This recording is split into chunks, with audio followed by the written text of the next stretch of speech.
of our meeting.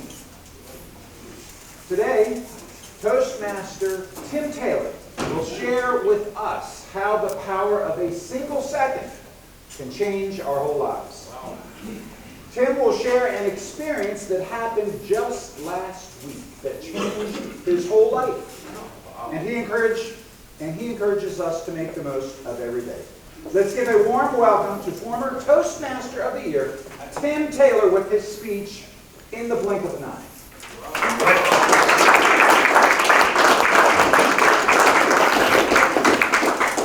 Robert, fellow Toastmasters, and guests.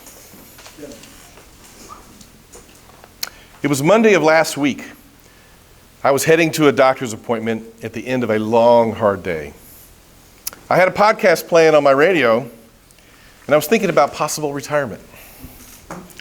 I was driving down Palm Springs Avenue when all of a sudden, in my peripheral vision, this giant yellow vehicle was heading directly toward me. She was trying to cross Palm Springs Avenue as I was just driving down, going the speed limit. At the last second, I slammed on my brakes and swerved to the right to try and miss her. Before I even had time to think, I was listening to the sounds of crunching metal and glass breaking all around me. The side airbag deployed, and I came to a sudden stop.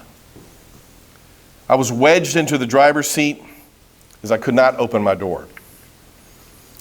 Dazed and completely shaken, I crawled over the passenger seat as I dialed 911.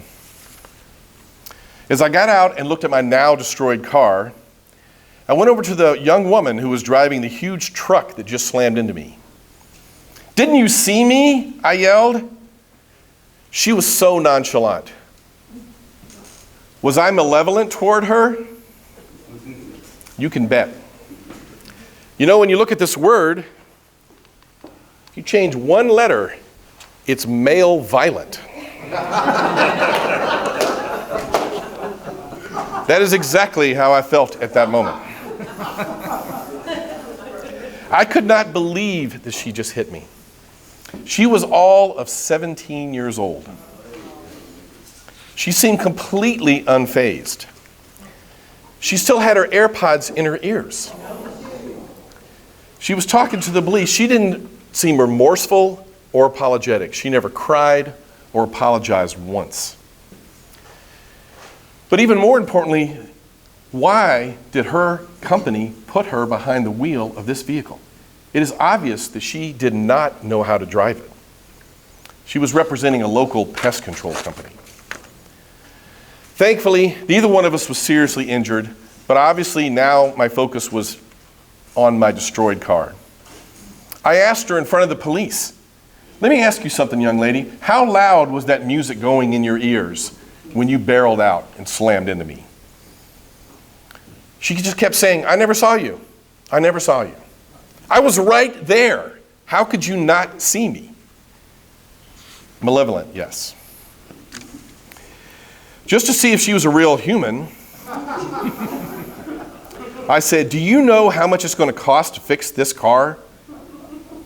This is a BMW, by the way. A bent fender will be totaled. Seething inside because I knew this emotionless teenager did not care for 1 second the hassle that I was getting ready to go through for the next few months. The vehicle she drove wasn't even hers. It's not going to affect her hardly at all. And I just paid the last payment on this vehicle 2 weeks ago. The only time you ever are ahead on a car is once it's paid for. I refused the ambulance when it got there because I wasn't feeling that much pain at that moment anyway. It all became clear about 30 minutes later why her attitude was the way it was. A gentleman pulled up in this vehicle from the same pest control company, and he looked exactly like her. I surmised very quickly that he was her father. And she had this attitude, "My dad owns a company, and you're not going to do anything to me." And her attitude just continued to annoy me to no end. 2 days later, I woke up in excruciating pain.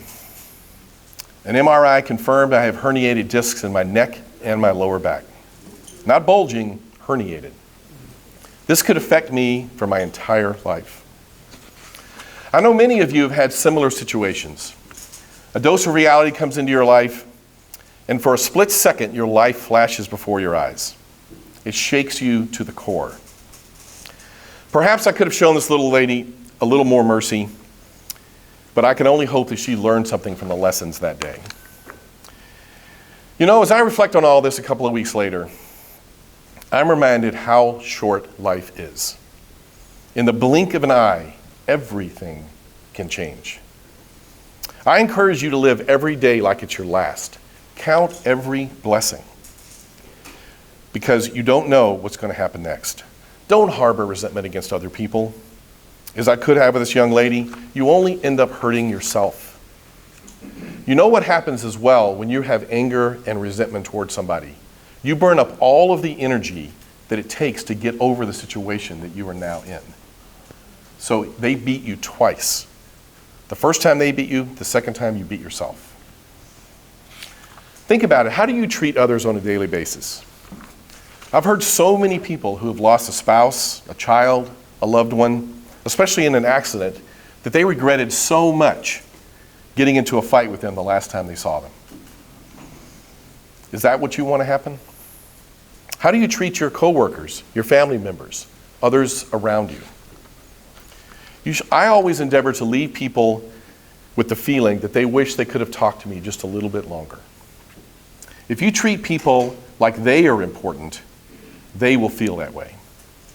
You know, I heard a story of a lady that interviewed two men that were going for the same Nobel Prize. She interviewed one night and one the next night. A friend of hers later asked her, how did it go? She said, you know, the first man I interviewed, he was a brilliant man. He deserves that Nobel Prize. He's a very accomplished person. The second man made me feel like I was the most important person in the world. Who do you think she would rather spend time with? Who would you rather be like? Love people.